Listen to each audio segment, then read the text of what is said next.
This is the new analysis that comes tonight in this lecture that my students around the world will be looking forward to. Something strange happened when the Egyptian armed forces deposed Morsi, the coup d'etat. And we thought, well, maybe the Zionists have lost one here because they wanted these Islamic governments. The United States, Britain and Europe are all very angry with the armed forces. They say, no, this is not democracy. Morsi must be released. He's under house arrest, I think, or he came. And the government must be restored, says Washington and London and Paris and so on. But the Egyptian armed forces is not listening to them. No. Then Washington said, we're going to cut off the aid. Because Washington has been giving Egypt a lot of aid. As a result of which the Egyptian economy is surviving. Without that aid is gone. When Washington said we're going to give up the aid, take away the aid that we're giving you unless you can restore Ikhwan. Guess what Saudi Arabia did? For the last 70 years or 80 years that Saudi Arabia has been in existence, Saudi Arabia has been a very meek follower, camp follower of Uncle Sam, like the American Kingdom of Saudi Arabia. Never stepping out of line, always following Uncle Sam. Ikhwan and Saudi Arabia were very friendly with each other for many, many years. And when Ikhwan took power in Egypt, the Saudis were bankrolling Ikhwan, providing them with funds, providing them with support.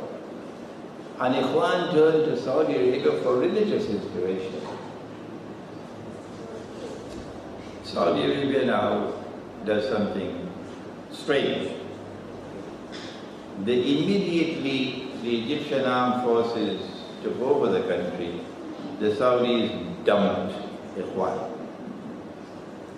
The Saudis say they are terrorists, parroting the official line. These are terrorists. And the Saudis respond with support for the Egyptian armed forces. And then with a slap on the face of Washington that is still stinging Washington, the Saudis says, if you take away the aid, we will give that back to you and give you more. The Arabs will give you more than the Washington can take away from you. This is not characteristic Saudi behavior. So we have a duty as analysts, as scholars of Islam, trying to explain the reality of the world today to the Muslim world, to the Muslim masses. We have a duty to explain why is Saudi Arabia behaving like this. The answer is, the Saudis knew that we are now on the doorstep of great wars. The Saudis knew that the attack on Syria is coming. In fact, I thought it was going to come yesterday. It didn't come yesterday. Because what Putin said, if you attack Syria, we'll attack Saudi Arabia. That's why it didn't come yesterday. The Saudis were part and parcel of the advanced planning. That the attack on Syria is coming. A NATO attack on Syria. And the Saudis did not want that when that attack takes place, that the Egyptian armed forces should come to the support of Syria. So Saudi Arabia, I hope the Egyptians are listening to me. Saudi Arabia has been trying to buy you. Is Egypt up for sale? I hope you heard my question. Is Egypt up for sale?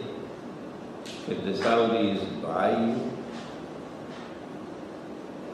I don't think that Egypt is up for sale. And I don't think that the Egyptian armed forces will turn a deaf ear to the Egyptian people. When the attack on Syria takes place, and the Egyptian people say no, we will come to the support our Syrian brothers. That is why Saudi Arabia dumped Ikhwan and came to the support of the Egyptian armed forces and made all these promises because Saudi Arabia wanted to take out an insurance policy to ensure that the Egyptian armed forces will not enter the war on the side of Syria. But there's a second reason as well. But we don't have the time tonight. We don't have the time to give you the second reason. It's going to take too much time. It concerns monetary economics. The Saudis have the United States in the palm of their hand like this. They can pull the plug on the US dollar anytime they want. You will have to believe me because I don't have the time to explain it to you. It'll take me about 15-20 minutes to do that. I'll have to go to the hadith of the Prophet ﷺ about the river Euphrates and a mountain of gold. I'll have to take you to the petrodollar. I'll have to take you to Bretton Woods. I'll have to take you to the International Monetary Fund. I'll have to take you to the Arab-Israeli War of 1973. I don't have the time to do that tonight. So you believe me, Saudi Arabia has the United States in the palm of their hands here. The US dollar can be pulled on any time the Saudis want it.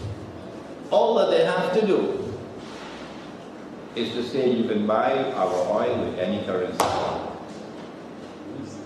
That's all. You want to buy my oil with British pounds, you can do it. You want to buy the oil with US dollars, you can do it. You want to buy the oil with French francs, you can do it.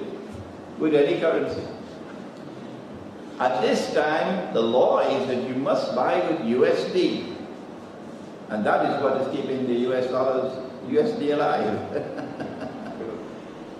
Because Saudi Arabia slapped the United States and slapped the Western world so powerfully with that statement to the Egyptian armed forces, they've sent a message. I don't like to use this word, but it has to be used. This is blackmail. If the US dollar collapses, the US economy will collapse. And there will be riots in the United States, and Obama knows that. People are going to be killed in the United States. There's going to be civil war in the United States if the US dollar collapses. And the Saudis can cause it to collapse anytime they want. So this is called blackmail. Saudi Arabia is acting on behalf of Israel. Saudi Arabia is Israel's most strategic ally at this time. This will astonish our people who don't know the facts of what's happening in the world. The stage is now set for the United States to begin dancing to the Saudi drum beats. Otherwise the US dollar will be destroyed. How long will this last? Will patriotic Americans stand up and say no? If we have to turn to another currency, let's do it. But we're not going to be held hostage by those who want to threaten the US dollar.